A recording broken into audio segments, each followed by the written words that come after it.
Hey guys, Hussam here. Just very quickly before we start, Guillaume and I have partnered up with Automation Boutique to write a brand new ebook for you guys called Going Beyond the Buzzwords. It's an amazing ebook that goes through all the things about automation, data, and processing that just simplifies the topics just in the way that we do all the time in Corporate Treasury 101. To pick up your copy, just go into the show notes and click on the link, or go to the website and find the partners page where we have a link to the ebook there as well with Automation Boutique. And then here's the episode. Welcome to this very, very special episode of the Corporate Treasury 101 podcast. We are here just together with Hussam and I for this 200th episode of the City 101 show. We've asked you to ask us questions for a special Q&A session for this episode. And this is what we're about to cover. So Hussam, welcome. It's just you and I today. I swear not having guests. We haven't had an episode with just the two of us since, I think, episode 100-ish. That's when we started getting guests Probably on. something like that regularly, yeah.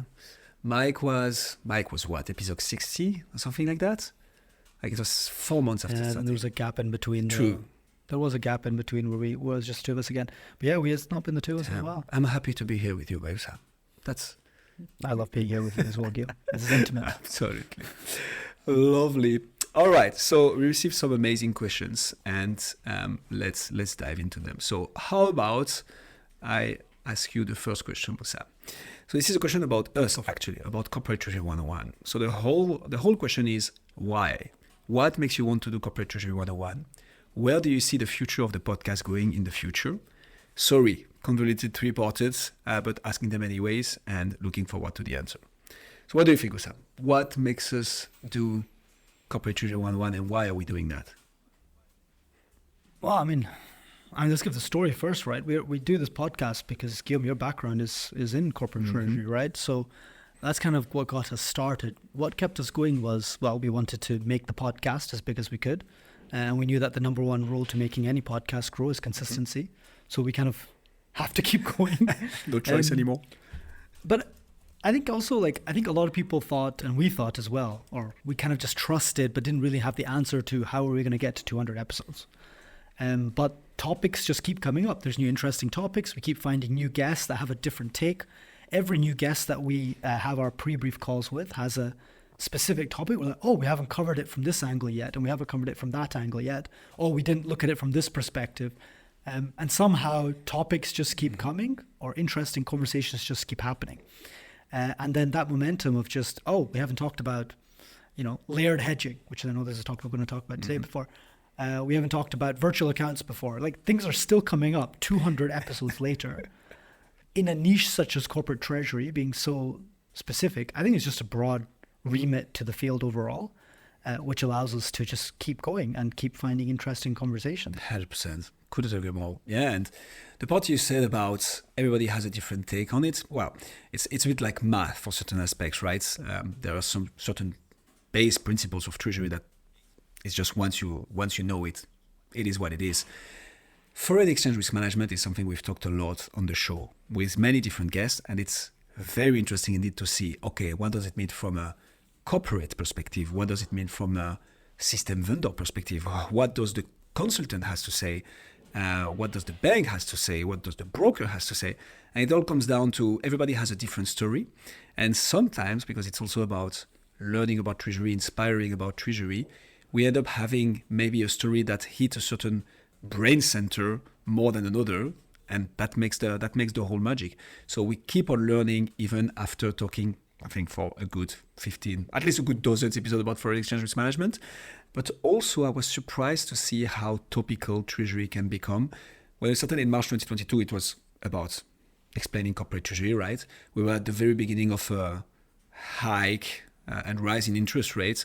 And all of a sudden, corporate treasury arrived at the forefront of all the financial department because we're like, the banks need to be saved because, they cannot really handle the rise in interest rate. What does that mean? What does more money mean on the market? What does less money mean on the markets? How are we going to handle that? What does it mean for the corporate and so on and so forth? So treasury somehow, and I would have never thought saying that, can be topical, but most importantly, we just can't stop talking about it, which is fun. Quite a lot of fun and quite great spirit we had talked with on the show. Yeah, and I don't think I know 200 more topics, but I also trust the fact that we probably will find them. And just knowing that we didn't think we'd be here at 200 today. So 100%. And to tease a bit what's happening what's going to happen in 2024, we recently recorded an episode on changing in regulation in a certain industry that is in direct link with corporate treasury. And it's crazy. It's crazy to see the impact that certain changes in regulation can have, let alone the technology part of things, but like just regulation. Just, hey, the EU is launching this new thing. This is what you should take into account because otherwise you're going to lose millions, to say the least. And it's like, oh, wow, all of a sudden Treasury has to transform, Treasury has to adapt. And if one thing is for sure is that regulation change all the time. Death is sure, tax is certain, but I think regulation is highly linked to all that. Maybe not death, but yeah, definitely lots to talk about. So what's for the future of City 101, Hussam? What do you see for the future for us? So, Guillaume, for the future, I guess it's more of the same, right? We're going to find 200 more topics to talk about. I'm sure of it. And I'm sure we're going to find where those topics are going to be intersecting and simplifying them for corporate treasurers. Mm-hmm. I think that's going to be the main thing. I think the next episodes that we have recorded in the new year are exactly that. They're complex topics broken down. We've already got, I think, March recorded. Yeah, correct. So, like, great topics, great guests, all talking about very important things for corporate treasurers. But again, taking away the jargon, making it simpler. Mm-hmm. The YouTube is growing. That's been going really well. Hopefully you're going to be seeing some Corporate Treasury 101 TikTok style shorts in the future soon as well. And the website's growing as well. So that's really, really cool also. True. We've got some cool collaborations coming up, new ebooks coming out, like the one that's featured in this episode at the start with Automation Boutique. Mm-hmm. So more of just the same, which is simplifying treasury topics in languages that people can understand and not feel embarrassed to learn about the basics of treasury, no matter how senior they are. Amen. What do you think, Guillaume? Love that. No, 100% in line with you, Hussam. The one thing I would add is that, by the numbers, we are growing, meaning even though we are tackling indeed more and more complex topics and going into more and more details, we still, as you very properly said, keep a corporate treasury and a 101 touch, which I think is important for our audience, but also for us. That's a bit the DNA of the show. And we have a bit like mixed comments on some LinkedIn posts. Overall, it's very, very positive, the feedback we receive. We had a couple of comments saying, hey, but that's not 101 at all. Or other comments saying, hey, but it's too basic. You need to go much more in depth. And it's very funny to tackle both those comments. The first one is, if anybody wants to really start with the basics, that's what we created the show for. And I think the first 150 episodes are really about covering each and every single topic in treasury. There are still some coming up that we deep dive more and more into, but there is still a good, let's say, 100 episodes which are really what is cash management, what is financial risk management, and so on and so forth, where we break down everything, sometimes bringing in experts to talk about it. So I think we have tons of resources out there for those people who wants to either get started in treasury or go back to the basics on certain points. And to the other people saying it was on a financial risk management FX coincidence post infographic that we did, that somebody was like, but this is way too simple, you need to go much more in depth. We're like, yeah, that's what we stand for. We want to make it simple so anybody can understand. And it's great because if people are saying this, it means it's literally what we are aiming for. So that's great. And for the future, we're gonna keep on doing the same. More thought leaders, more people coming and sharing their knowledge and experience.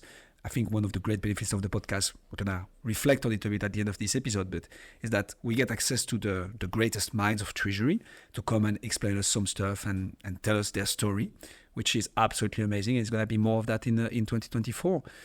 Who knows, indeed, maybe some shorts and nice short form content adapted for treasury. We want to do things right and well. So we really focused on LinkedIn with the infographics, with the carousels, where we break down topics again and make it more visual, because that's the small drawback from the podcast. It's only audio. But now indeed people can find us on YouTube. So more of the same and more amazing guests for 2024. That's what we have. And I think that's what people want to hear, want to watch. So we are just getting there. 100%. All right, Guillaume, let me ask you the next question then. So Please. we had a guest that said that their biggest challenge that they face in Treasury is getting staff who have a data-driven mindset. What would you say? What would you say about that? Yeah, this one is very interesting because we had quite some guests without us particularly asking for that particular aspect of treasury. They brought it up as leaders in their treasury departments or within system vendors. And actually, to quote them, so we had a focus on this particular topic with Bart Hendricks, which by the time was a senior treasurer in I don't remember the name of the company. It's a logistic company, and TIS leadership. Both of them said that, and I think obviously lots of people are saying that data is becoming critical in treasury. AI has taken that to a whole new level. But if we just look at, okay, how do we do proper cash flow forecasting? How do we do even cash positioning and cash management and cash flow forecasting for the more advanced? Like, it all comes to data, the quality of your data. How do you collect them? First of all, where are they, and how can you pull them to a central location to like analyze them properly, and then manage the data and like make them tell the story that will help you make better decision making. And how to have a staff who has a more data-driven mindset. I think that's a work in progress.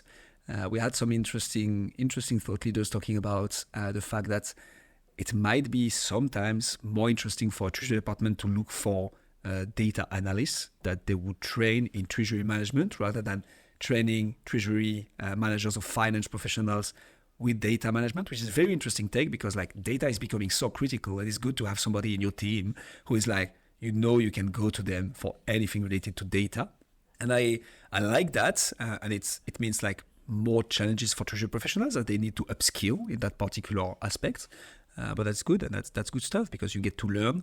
It's definitely a skill that you're going to be able to leverage in any part of your corporate life and in your career, because data is becoming more and more critical. There is this quote that you and I like a lot, Hussam, which is software is eating the world. Well, data is at the foundation of this. So if you know just your little bit about data management, I think you can go a long way. So that doesn't answer quite the question yet. How to have a more data-driven mindset team? I think it's about training. It's about sensibilization, like education around it, like explaining why it's important. So always starting with the why, like, hey, we need to know about data because this is the impact, this is what's at stake. And then once people understand how important it is, they are much more likely to I need to get up to speed with that. So culture, explaining the why, and having the proper training with your team to clearly have that data-driven mindset. And then why not bring somebody in-house from the outside world who has a more data-driven mindset that could educate and foster that kind of approach of things through data. That's my take on it. What about you, Hussam? What do you think? How to make that happen in treasury teams, people having more of a data-driven mindset? I mean, my corporate career, I never worked in treasury, but I did work in organizations that wanted us all to be more data-driven for sure and have those kind of things. And if I look at what they did, that I found effective. Training is the 101 of it, really. You need to make sure that people are actually capable of it. But if you look at what holds people back a lot of the time, a big part of it is I don't know how to. And a lot of the time, red tape holds people back as well. So also looking at, okay, what's the friction that's stopping people from getting some new software which is better at analyzing some bit of data, some plugins for Excel? Does your company have very strict policies around third-party software, for example, that just makes it too difficult to have to go through jump through all those loopholes, to jump through all of those different hoops to be able to get to your thing going, right? For just 5 less minutes every day, right? It's like, okay, to get 5 less minutes every day, I need to go through a month of approvals. Like, no one's gonna do that, right? So how easy is it for people to enforce change? Like, if you want to automate your systems better, like, is it easy for people to integrate third-party tools like Zapier or like RPA tools, right? Mm-hmm. Is that easy to do inside your company? If not, how can you make it easier? So can you make a sandbox? Can you go out, bring in tools, and then say, hey, look, these tools are now here, find the use cases for it? And the other thing is, how do you incentivize people to be more data-driven overall? Is it, look, I'm not going to approve anything unless you show me the data, right? That's as simple as that. From now on, I need to see at least this.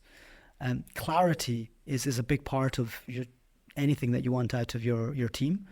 So being clear on, look, this is what's required to be able to move forward on these decisions.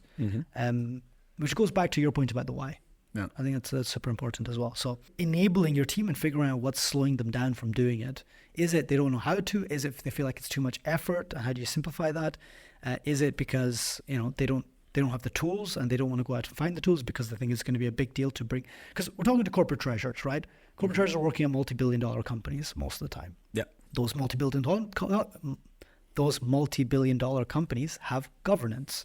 They have cybersecurity. They have all these different things, right? If I look at when I was working in a company, like now being in a much smaller company, I feel like I'm using a lot more data and automation in my day-to-day. I've also reflected on why I didn't when I was working for a big company. And it's just that. I was like, it's just too much effort to get software approved there. And now I don't have to. Now I've got an open... Cybersecurity might be a bit of a consideration in that. But just like having to say, I want to get this thing inside the firewall. Oh, it was such an effort to get something to talk inside my firewall in my company. That it was like, I was like, I'll just do the little bit extra effort that it requires. So Fair. If I reflect, I think that was a big deal of it. Yeah. I mean, I'm not sure what you're talking about, Hussam. We have a super strong cybersecurity system in place at Corporate Treasury 101. Definitely. We do. But we also allow for improvements. That's true.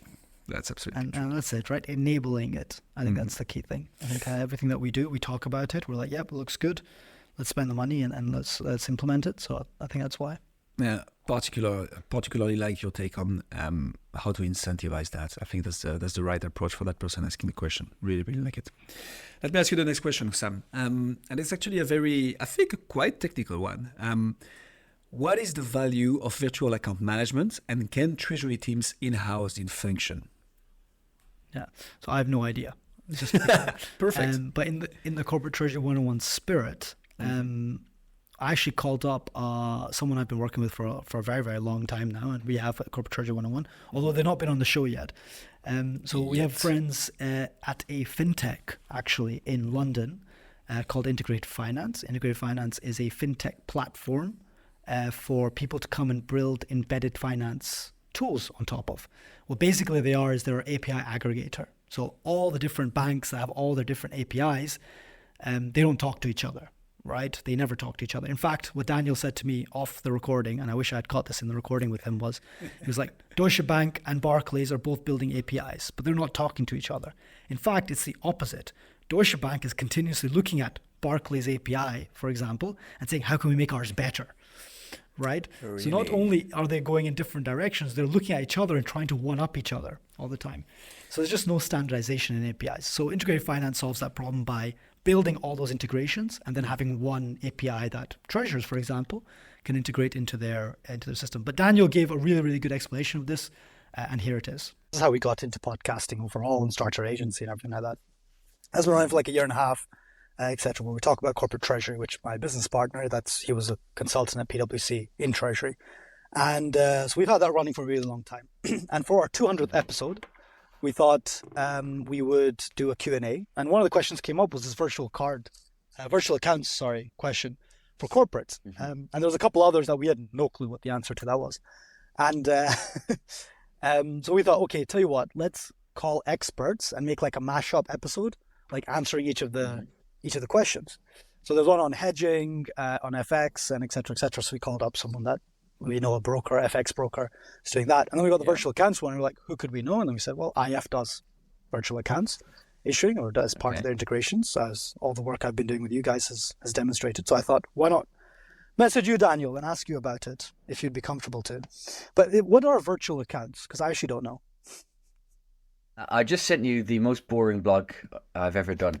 It's a 30-page thriller on virtual accounts.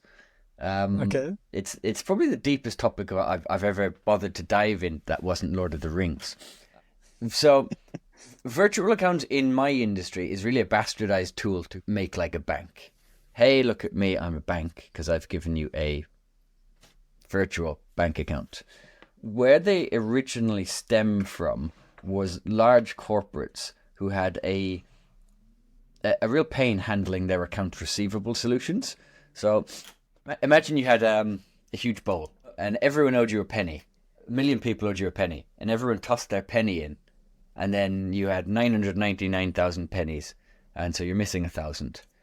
Well, you go into your jar and you're like, I don't know whose this is.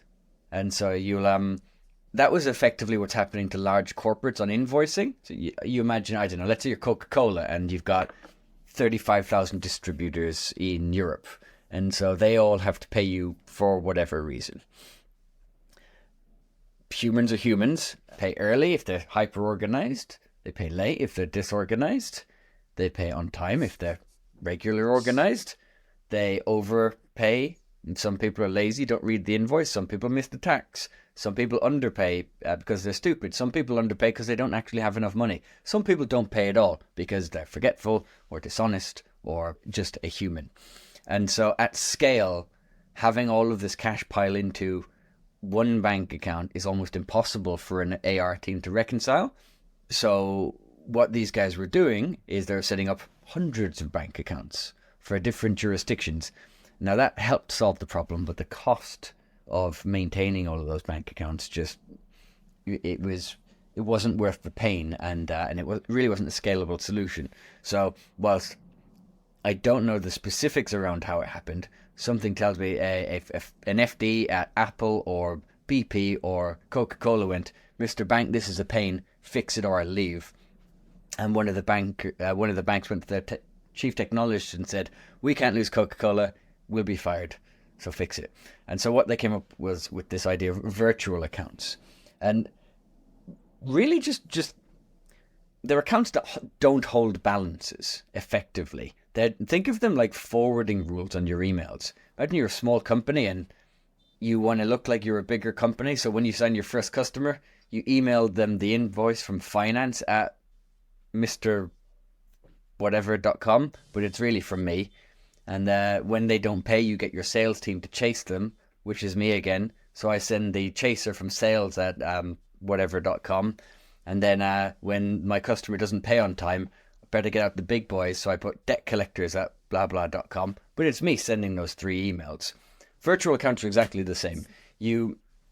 Rather than you putting a reference number on your invoice and hoping to dear God that the person actually types that in on their payment when they pay, you can just do away with that. Because what is a bank account at the end of the day? It's a reference. It's Barclays' unique identifier for me as a customer. And so effectively, what virtual accounts allows is you to give every single customer, in theory, a different bank account number to pay into. And so when they pay in, it hits that bank account, virtual bank account, and it just routes up to the house account. And so rather than you sifting through hundreds of thousands of payments in a single bank account, you can just look at each individual virtual account, and if none of them ever received the transaction, you can quickly identify, okay, here are the virtual accounts that have never received any money, and each virtual account is for a different distributor, so I need to beat that distributor up to get my money. That was the principal use of it. It's just a redirect of funds, and it's primarily, although not exclusively, used for receivables, to collect money in a more automated fashion and to understand who has and hasn't paid. That's the most common use case of it. Okay. And is there a specific way of managing it? Like, do we need to, does typically your bank offer that, or is that third party? So typically the bigger the bank, the more likely they are to offer that as a specific function. I know who's the most common? So the most common one I know of is Citibank, and they have a function called Payer ID, and so the clue for the functionality is kind of in the name: identify who's paid you. So Citibank for sure, you'd be able to get it as an addendum product to their treasury suite. I know it's being popularized across most tier 1s, but then you have a lot of tier 2s do it.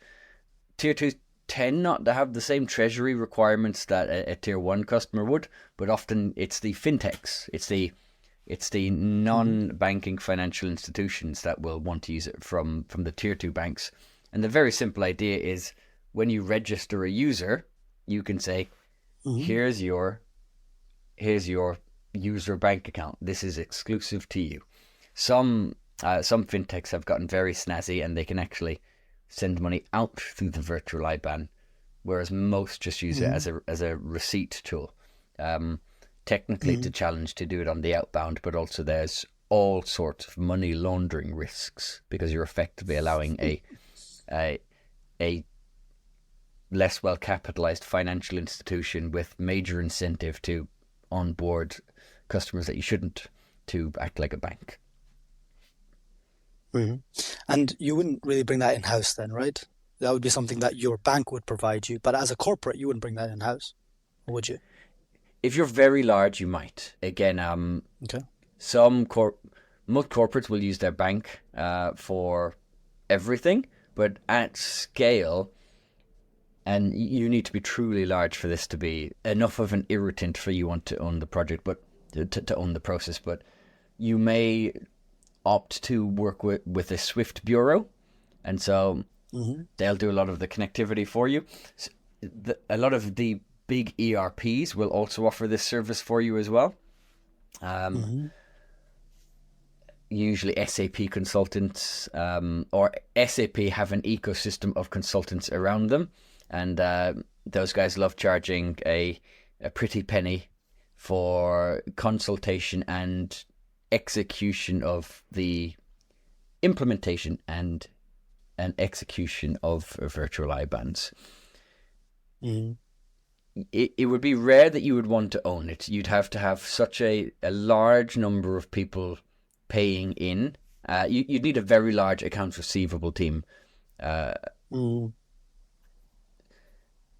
Let's say 30 or 40 in accounts receivable. You'd need that sort of cost load for it to justify the expense of implementing it, managing, maintaining, and upgrading it over time, for sure. Super cool. Anything else you want to add, Daniel, on virtual bank accounts? At all? Any cool players, any cool fintechs out there that you've seen that have been doing a really cool job or doing something very different with it? So certainly for the industry that I operate in, loads. What I probably wouldn't want to dilute your treasury messaging, as most of these are using it to expand the range of banking products they can deliver to an end user. That might be a corporate or an individual. The corporate would certainly be a lot smaller than someone who's concerned about treasury. On large scale, one thing I did see recently, it was a classic, I was trying to sound smart on a LinkedIn post about virtual IBANs. And whenever anyone does that on the internet, there's usually a know-it-all who comes above the parapet and goes, ping! And knocks out you missed a comma on line 3 and you're also wrong about this detail. And boy, was he right on both counts. I did, and he was right. But the specific point that I got gunned down on, which was news to me as well, I was glad to find it out. Virtual IBANs, they are truly virtual bank accounts. Therefore, they offer, so confidently Daniel said in his LinkedIn post, they don't offer the physical protections of a real bank account. So certainly if you're a real human being, or in some cases a small business, you have protections up to, say, £85,000 or whatever the central bank decides they're comfortable with allowing a bank go bust and covering in any given year. So Confident Dan said one of the problems with issuing virtual IBANs to serve as replacement bank accounts is they do not have those protections. And then virtual IBAN legend 53902 responded saying, actually, we've just delivered a virtual IBAN project and you do have the consumer protections afforded. I haven't seen evidence of that, but if that's the case, then that would be a big leap forward in one of the constraints of a virtual bank account. Because if you're a small consumer, a very, very good reason for you to want to work with a big bank is that the accounts they issue you are protected up to X, Y, Z value. Whereas if you were forced to use a small fintech who maybe was solving a bigger problem for you in your niche, you would still have some concerns that if said fintech went bust, and let's be honest, a fintech is inordinately more likely to go bust than a bank, and you can compound that in terms of like there's going to be no bailout for you for the fintech, whereas there would be a bailout for a big enough bank. So the risks are clear and present. So to have that protection afforded is actually quite powerful. Still haven't seen evidence of it, but what did I call him? Virtual IBAN nerd 67231154. If that is true, I'm very impressed with you. Very cool. Daniel, thank you very much. So yeah, Daniel's amazing. So that was a super good explanation. So yeah, I mean, virtual accounts have a lot of value to corporate treasurers, especially in terms of if you have loads and loads of invoices coming in, where's your cash coming from? Where's it not coming from? To make sure that it's coming in on time or not. And then the logistics of managing that. Bring that in-house is, you have to be really big to be able to reach critical mass to be able to do that in-house. But I think Daniel explained it all. 100%. So thanks a lot to our friends from Integrated Finance. Thanks a lot, Daniel. This question made us think, and definitely we might have a special episode about virtual accounts in 2024, because there is a lot to talk about, a lot of very interesting use cases. So very much looking forward to explore that topic further, for sure. And do go check out Daniel's post in the show notes below. 100%. Where he goes into it more detail. Yeah, 100%. Awesome. Another challenge, Hussam. There's somebody who asks us how they could develop the Treasury Department from a cost center to an added value function in the organization. That sounds like a familiar topic. What's your take on it? Yeah, I mean, I think something that's been very common in 2023 that's come up again and again is a shift from Treasury as a indeed cost center to a profit center. Right? So, and I think the ways that we've touched that a lot of the times has been in a high interest rate environment. Corporate treasurers are at their role is at the forefront of it, right? Money is expensive, cash is king, and having liquidity on hand so you don't have to go for some short-term financing is definitely beneficial. Better having money on hand and investing it smartly in assets which are growing right now, such as money market funds, which is something we've covered with Treasury Spring, for example. It has been super beneficial. So I think it's about finding the opportunities like that, right? We've covered a lot of them. Going out and using data to convince your management, the CFO, to go and be able to implement these new things makes you profitable, right? I think we've covered a lot of it. What's been the most insightful for you in this topic, Guillaume? Yeah, we've talked with quite some people about it. With my background in consulting, that's something that comes back a lot, because obviously the people we get to work with are people who are looking to transform the Treasury Department. To transform your Treasury Department, you need to make your case, right, to your CFO and potentially even higher up, because you need budget. It just doesn't happen overnight. It's also not easy because you have the day-to-day job as a treasurer.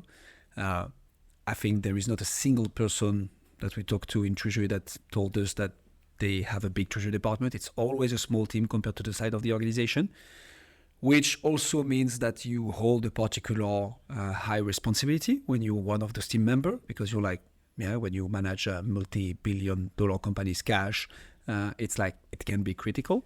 But so that takes me to the point of one of our episodes. We had Kurt Smith on the show, and he's the vice president of the ACTA, the Australian Corporate Treasury Association, and we talked about exactly that: how to take the treasury function from a support function to a strategic function, and like to a business partner of the organization. My main take from this episode and from what we've seen is that, first of all, raise your hand, stand up, and like make your case to have a transformation, have something happening in your treasury department which is not just, hey, we're gonna do the day-to-day. We're gonna actually enable cost savings, because they start by this, and then enable like additional business coming in. Like, what if you increase payment terms? What if you negotiate bigger line of credit so you can actually build that plant or that manufactory, and like you enable bigger part of the business? What if you drive negotiations for your OCF that allows you to have more credits at a lower percentage, a lower interest rate? Like all those things, when you think strategically how to enable the business through treasury, all of a sudden you're not just doing the day-to-day job, you are helping the CFO, helping the board to drive business growth. And I think this is how it's happening. One of the main takeaways from 200 episodes on my side is also talk to the outside world of treasury, talk to the other department, understand how they work.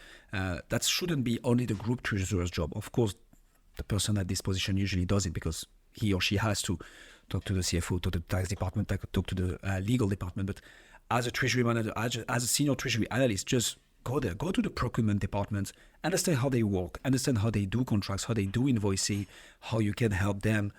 Same for the sales team, same for the tax team, same for the legal team, same for AP and AR. Like go out there, advocate for treasury, understand how people do their job, and ask how you can help them from a treasury standpoint. And if you do that, you're not just doing the day-to-day, you're like enabling the whole organization to do a better job, and you're enabling business growth. I think that's really about it. One of the first things that Mike Richards, one of the very first guests, told us is raise your hand. Like stand up, raise your hand, and like go a bit above and beyond. You don't need to like just do 12 hours day of work, right? It's just like do your job, and like then once it's done properly, see how you can help your manager, see how you can help his or her manager, see how you can help all the teams, all the departments to do their job better. And this is how you're going to come from a support function to a true business partner, I think. 100%. Now, there is a hand point. It's come up again and again. We were at the Treasury Career Corner Live with Mike Richards events, actually, in London. And then there was a bunch of huge corporate treasurers there and group treasurers there. And that was the point that kept coming up in everyone's career journey was raise your hands, take on the tough challenge. That's 100% a good point. No. Yeah, another very technical question. So from a headquarters perspective of an international company, would you recommend onshore or offshore hedging for FX exposure of its subsidiary in Turkey, and why? Where would you search for on/offshore FX forward rates for a comparison? So I'm going to quote you on that one, Hussam. I have absolutely no clue. Lucky us, we start to have good friends in the treasury world. And here we asked our very good friends from GPS Capital Markets to help us and give us an answer to that question. So just so you know, GPS is a leading corporate foreign exchange brokerage firm who is dedicated to handling companies' foreign exchange. And they don't do just that. They consult with your company to help you identify what's the best approach, what's the best strategy, and then they enable this strategy. We had two of their leaders on the show, David Pierce and Alexander Youngman. Amazing episode, I think an hour and 40 minutes of pure golden nuggets conversation around financial risk management and more precisely FX risk management. Super interesting. Dave is like appearing on, I think it's CNN or whatever the news channel in the US. Yeah, thank you. The news channel in the US, as you see, I'm very well informed. But so big personalities in the world of FX risk management. And we asked them this exact question. And Alex was kind enough to write us an answer that I'm going to read to you just right now. So, and I'm quoting him from A to Z here. This is a great question, and it is a very difficult question, mostly because there are several moving parts to this. Politics and the Turkish central bank dash the battles versus what the future holds. The Turkish central bank has taken steps in the past, in 2018, to clamp down on the speculation of the Turkish lira, which over time has limited the ways investors can take positions in the lira. Turkey lowered the amount of liras commercial banks were allowed to lend to foreign counterparts, bringing stability to the lira by engineering an increase in the cost of borrowing in liras. At the same time, they hindered the ability to hedge Turkish holdings against volatility.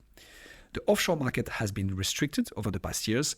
Since June, the central bank has consistently raised interest rates to 35% from 8.5%. in an attempt to slow down inflation, which was running at 61% in November. Currently, a convergence between Lira interest rates inside Turkey and abroad is lining up a potential easing of currency restrictions. Some believe this is to be a sign of policy normalizing, but it doesn't take away the challenges the Turkish central bank still faces. On the hedging side of things, the Lira declines. So the Lira has already lost a third of its value against the dollar this year, one of the worst performances among emerging markets currencies. The Lira's depreciation has all Treasury's department operating in Turkey wondering, what now? From a hedging perspective, there are two things to consider. Firstly, because inflation is so high, it is already incredibly difficult to hedge. The difference between the NDF price, so the non-deliverable forward offshore, versus the setting of the spot onshore is costly. Hedging the offshore volatility brings with the widened margins at 4-5% uplift. Equally, what side of the market are you looking to hedge brings challenges from a payments perspective. Buying TRK is deliverable and straightforward. Selling TRK is deliverable but particularly complicated. An alternative solution to hedging at all could be the concept of switching functional currencies, depending on company structure. The idea is to create a TRK entity with a USD or Euro functional balance sheet. From a reporting perspective, profit and loss and balance sheet at USD Euro functional, this brings a more global company stability. Functional currencies are a matter of fact and can be seen as an extension of business. This does not include manufacturing arms. There are real benefits to the business if the goal is to de-risk. When you look at recommendations for hedging, you must look at the entire business structure and weigh up benefits versus cost. There is a time to act, and perhaps with the loosening of the central bank grip, that is now. There are varying elements within the concept of should you hedge onshore versus offshore, and much of that has to do with the setup of the company, the limitations from a payments aspect, and the availability of solutions. At GPS, we tailor for both onshore and offshore options, as well as potentially switching functional currencies. So thanks a lot, Alex. That's a very well elaborated questions. And yeah, thanks a lot to our friends from GPS Capital Markets. Yeah, and if you want to book a call with Alex directly, you can actually go to our website, to the partners page, because GPS is a valued partner of Corporate Treasury 101. And then you will get a link to go talk to Alex. Tell him we sent you, and he'll be extra nice to you. I'm joking. He's a nice guy. So, by default. By default, indeed. But if you tell us we sent you, maybe he'll be a bit less nice. So be careful. Maybe what you say.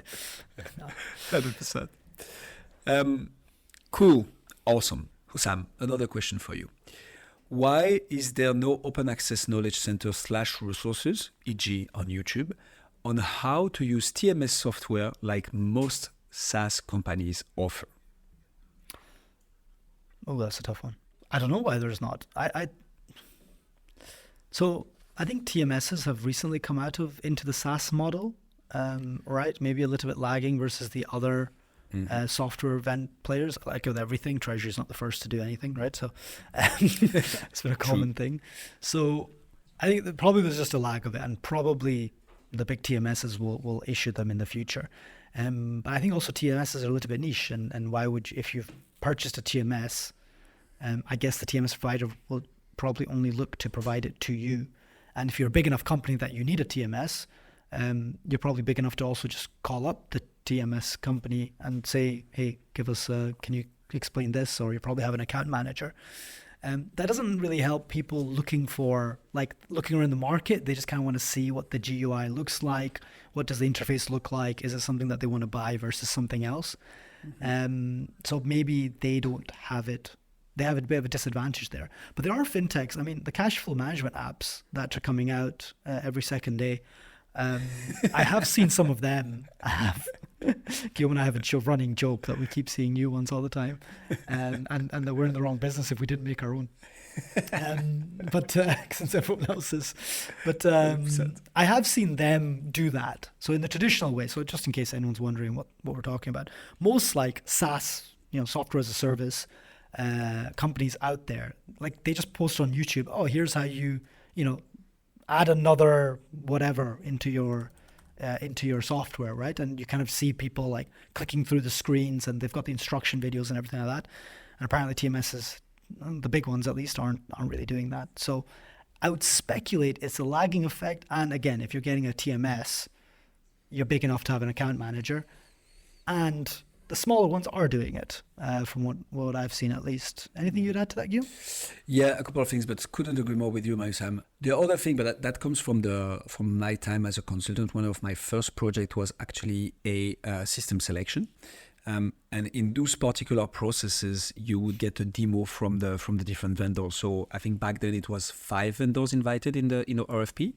And during the beauty parades, you get a demo of like 1 to 2 hours with, as you just said, the account manager. So it takes as far, from my experience, as an RFP to be able to see live, explained to you by an account manager how the system works, what you can do, the different capabilities and so on, and for you to ask them this question.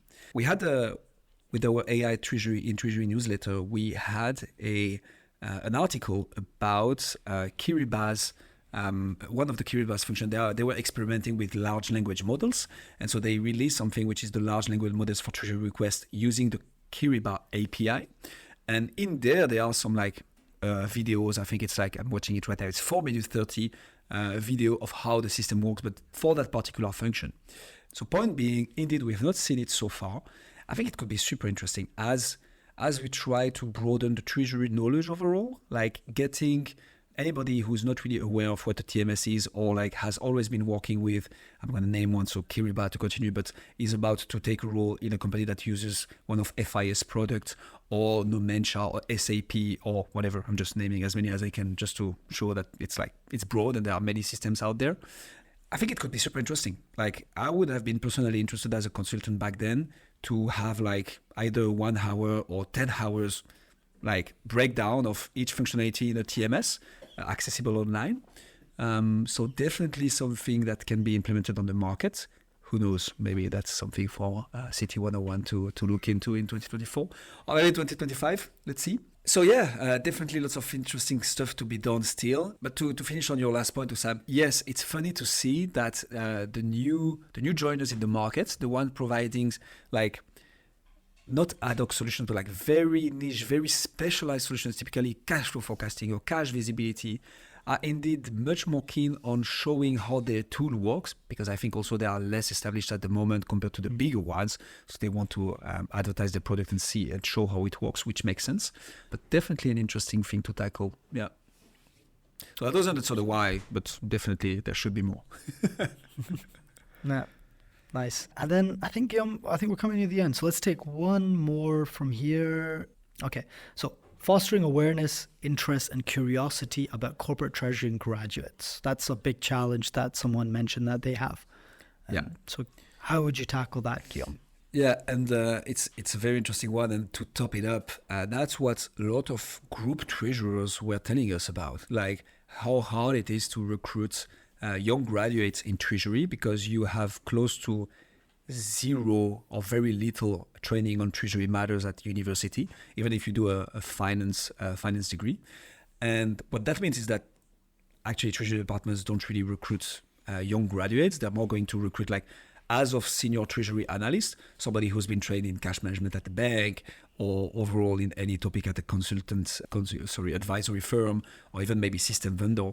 That's a challenge. So thanks to the person asking us this question, but that we've seen group treasurers complain about as well. And I think to begin with the answer is that's exactly our mission at City 101. We think education is about making a topic fun. Like if you make a topic fun and entertaining, people come back to it easily. You remove the friction from, well, the toughness of learning something new, especially as niche and as technical as treasury can be.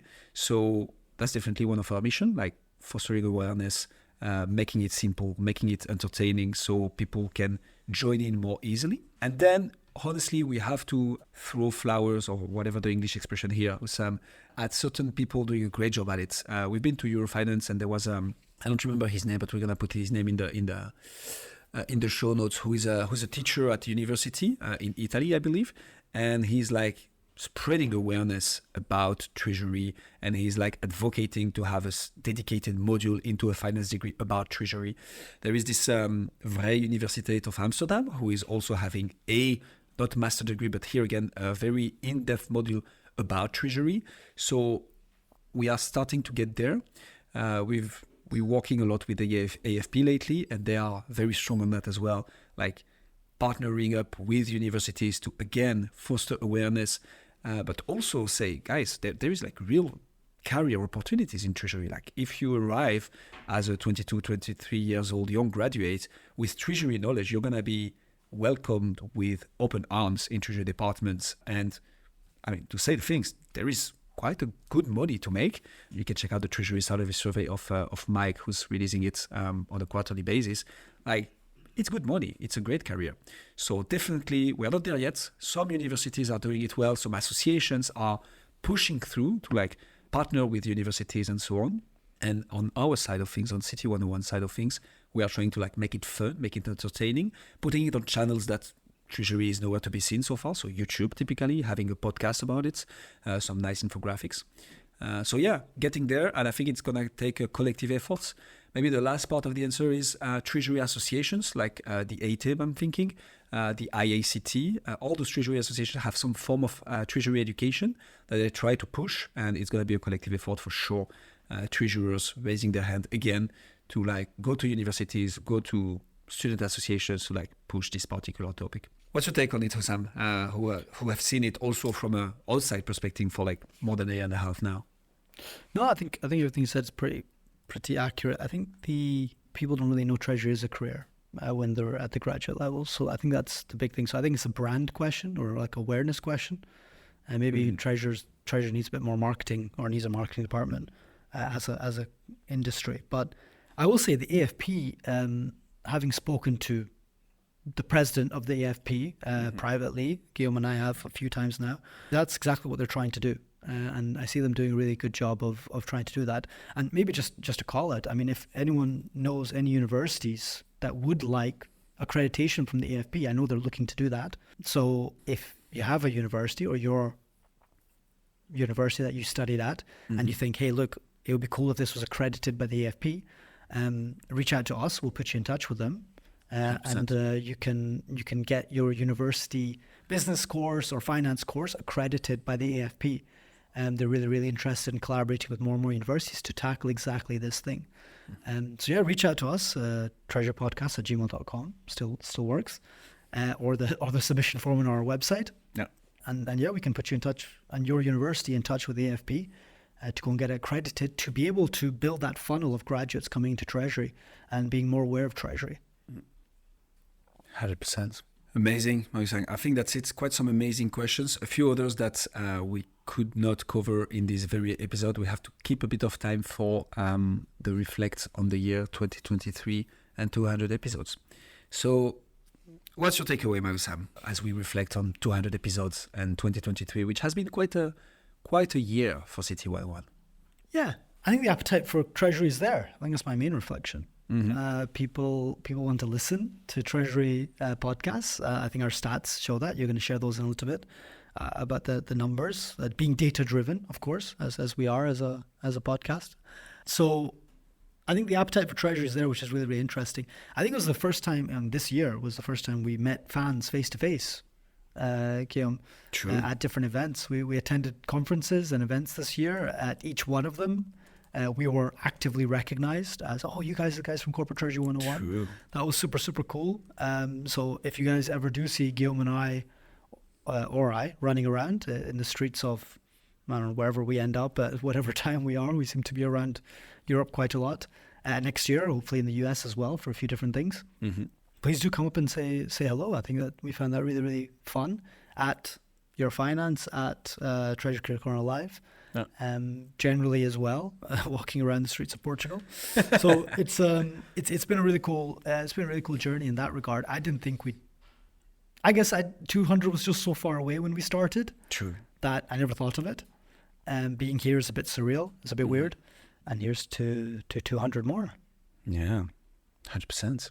I think the main thing for me has been the surprise of seeing an enthusiasm for an educational Treasury podcast. Like that was really the main surprise. A welcomed one for sure, but the main intention was indeed to start a podcast together, see how it would go, and for me also to keep on learning on Treasury stuff next to the consultant's job. But quite flabbergasted to see how many people actually listen to the show. and come back. So maybe one of the most important thing, thank you so much to you listening to this episode right now. This show will definitely not be here if it wasn't for you and for the amazing audience that we have. Our very good sponsors, Automation Boutique, actually giving the shout out once more with the ebook that we talked about at the beginning of this episode. We've been able to access to them and to get them in an interview to begin with because of the audience, and because like there is an enthusiasm around Treasury and around all things automation and tech in Treasury. So yeah, thanks a lot for that, and to put a little bit of numbers on it, and to show you how like the community you're part of when you listen to Community 101. The Spotify Wrapped is probably something you're aware of because you probably received yours if you're a user of Spotify over the last weeks, and we were quite surprised to find out that for 180 people, we are the most listened to podcast in 2023. That's absolutely insane. And like when I was checking those numbers, I was like, okay, that's about the number of listens we get for an episode in the first 30 days, a bit more. And we're like, 180 people in one room would be quite a lot. And for a 750 people, we are top 5 podcasts. So really, really surprised to see how many people are keen to listen to Treasury, but more importantly, come back to listen to more. That's the most important thing. One of the fact that you just mentioned, I mean, one of the person we got recognized by at Guillaume and Hussam told us like he approached me and he was like, yeah, I'm at episode 64, can't wait to be at episode 100. I was like, but are you listening to all of them? And he was like, yeah, I'm listening them one by one, and I'm at episode 64. I was like, wow, that's absolutely impressive. So yeah, absolutely amazing. We recently crossed the threshold of 50,000 downloads in total. We had the chance to host 39 guests on the podcast, so massive thanks to them as well. Much more to come in 2024. So yeah, as we reflect, extremely grateful basically for the journey. For 2023, we've been able to go to Eurofinance. We've been able to partner up with amazing people, namely Automation Boutique, the EFP, and GPS Capital Markets. So very, very thankful to them and to everybody listening to us. I think that's my main take. 100%. No, indeed. Thank you to all the guests and to all you guys listening. I think that's super, super cool. Hussam, I think we need to finish on one of the questions that we said as a joke when we launched the Q&A shout out, but we ended up having somebody asking for it. So I think to wrap up this year 2023, the people need to know, Hussam, what's your favorite ice cream flavor? And I know, being also co-host, co-founder, and I think best friend, I think we can say it. I know you quite like ice cream, so that's gonna be a banger. What's your favorite ice cream flavor? All right. I mean, it's like picking your favorite child, isn't it? You can't really have a favorite. Although secretly you do. I think that's, God. The other part. Yeah, go home and ask your mom, Guillaume, who's the favorite. There's one. There's no definitely debate. There's no debate. Anything with nuts in it. I like a good praline. Interesting. Or a good hazelnut or a good pistachio. Those would be my top ones. So one of those, I'd say. I'm surprised no one asked about the cafe as a very niche. That's true. As a very, if you know, you know. And the Danilos of this world will know exactly what that means about Hussam's cafe. Or those of you that, those that you took the ebook, or the first ebook, indeed. Yeah. But no, Guillaume, what's yours? Just to close that up. Man, I'm a very simple man. I think for me it's vanilla. Anything that has to do with vanilla and maybe with some spark of chocolate. You know what? Actually, stracciatella is probably the one I would take the most of. We in Portugal, I've discovered the pastéis de nata ice cream flavor, which is definitely not my favorite. Sorry for all our Portuguese fans. Pasta de natas are great. Themselves, yes. You love pasta de nata, just to be clear. Making me sick. But not the ice cream. Perhaps. It tastes a bit too much like a pastry in an ice cream, which is a bit weird. Exactly. So yeah, stracciatella, top that up with a vanilla ice cream bowl, and I'm the happiest man in the world. That's far too plain. But okay, anyway, that's fine. Yeah, but plain, simple things in life, judge, you know? People will judge how they want to judge it. Exactly. Amazing, Guillaume. And let me finish off by saying thank you for being my host for 200 episodes. So, Sam, it was an absolute pleasure. It is an absolute pleasure. Looking forward to more episodes. And thank you for making it so fun and entertaining. definitely love hosting with you. Here's to 200 more. Thank you, everyone. Thanks a lot. We'll catch you at episode 201. Absolutely. Have a very nice break. Enjoy the New Year's celebration and talk to you in 2024.